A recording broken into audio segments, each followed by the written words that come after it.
Hi friends, எல்லாம் எப்படி இருக்கிறீங்க? நல்லா இருப்பீங்க நம்புகிறேன். இன்றைக்கி என்ன ஒரு டிஷ்ஷுனா, சிக்கனை வச்சு ஒரு கோலா உருண்டை தான் நான் பண்ணேன். அதை தான் ஃபஸ்ட்டு சிக்கனை சின்ன சின்ன பீஸாக போன் இல்லாமல் எடுத்துகிட்டு அதை நான் மிக்ஸியில் போட்டு அடைச்சிக்கிட்டேன். ஏன்னா ஃபஸ்ட்டு எடுக்கும்போது மறந்துட்டேன் தான். அதுக்கப்புறம் வீடியோ எடுத்தேன். அப்புறம் அதில் கொஞ்சம் மஞ்சள்தூள், உப்பு, காரத்துக்கேற்ப மிளகாய்த்தூள், அப்புறம் கொஞ்சமாக ஒரே ஒரு டீஸ்பூன் தனியாக பொடி போட்டுக்கினேன். இப்போ நல்லாயிருக்குங்க ஸ்மெல்லு.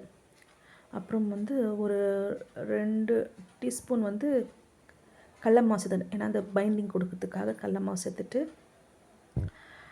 சேர்த்துட்டு கொஞ்சமாக வெங்காயம் சின்ன சின்னதாக அரைஞ்சி போட்டுட்டு அதை நல்லா பிசைஞ்சுக்கிட்டேன். அதில் கொஞ்சமாக கொத்தமல்லி, கறிவேப்பிலை இதெல்லாம் போட்டுக்கலாம். போட்டுட்டு நல்லா பிசைஞ்சிக்கிட்டு ஸ்பூனால் நமக்கு செட் ஆகுது. ஸோ கையை எடுத்து நல்லா பிசைஞ்சுக்கிட்டேன். நம்ம அந்த வெங்காயெல்லாம் போட்டு நமக்கு அது சாப்பிடும்போது ரொம்ப க்ரன்ச்சியாக இருக்கும்.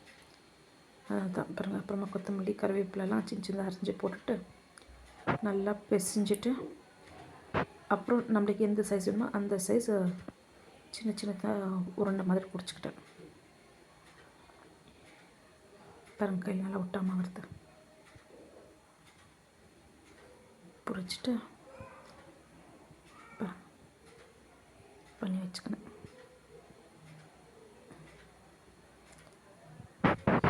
அப்புறமா எல்லா உருண்டையும் எடுத்து பாருங்கள், எல்லா உருண்டையும் எடுத்து எண்ணெய் சைட்லேயே காய வச்சுட்டு அதில் 1 2 போட்டு ஃப்ரை பண்ணிட்டேன்.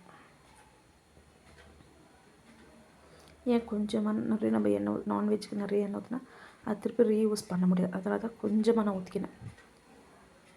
நம்ம நிறைய ஊற்றினா நல்லா எல்லாம் ஒரே டைமில் போட்டுடலாம், நல்லா ஒரே ஈக்குவலாக வேகும். ஆனால் நம்ம நான்வெஜ்ஜுக்கு யூஸ் பண்ணுற எண்ணெய் திருப்பி ரீயூஸ் பண்ணுறதில்ல. ஸோ அதை தான் கொஞ்சம் கொஞ்சமாக எடுத்து போட்டுட்டேன்.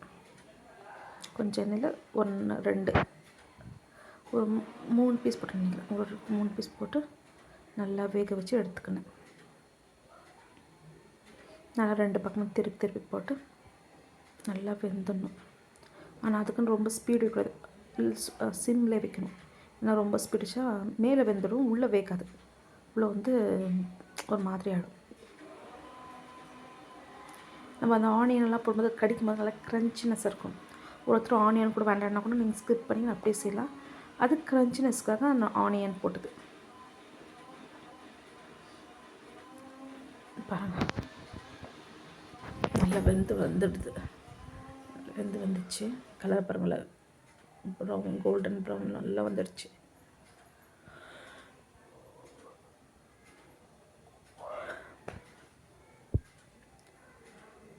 அது நம்ம ஆனியன் போடுறதால அது மேலே ஒரு கருப்பாக தெரியுற மாதிரி இருக்கு. பட் டேஸ்ட் வைஸ் ரொம்ப நல்லாயிருக்கும்.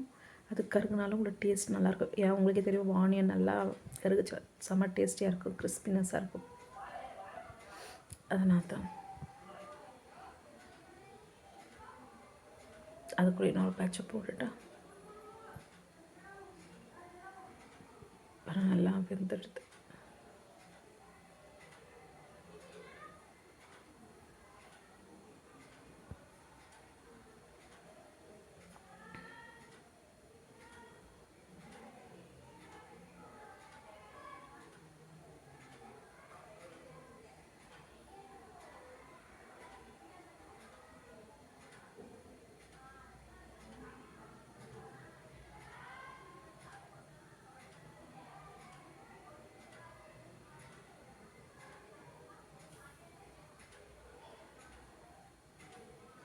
நல்லா வந்துடுச்சு பாருங்கள். பிச்சை அப்புறம் சாஃப்டாக, அது கெட்டியாக இல்லாமல் நம்மளுக்கு பிக்க அப்படியே பிஞ்சு நல்லா சாஃப்டாக வந்துச்சு. ரொம்ப சூடு தான், உண்மையாக ரொம்ப டேஸ்ட் கரெக்டாக இருந்துச்சு. இவ்வளோ நல்லா வெந்துருந்துச்சு.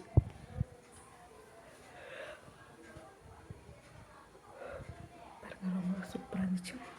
உங்களுக்கு இதே மாதிரி நிறைய வீடியோ வேணும்னா லைக் பண்ணுங்கள், ஷேர் பண்ணுங்கள், சப்ஸ்கிரைப் பண்ணுங்கள்.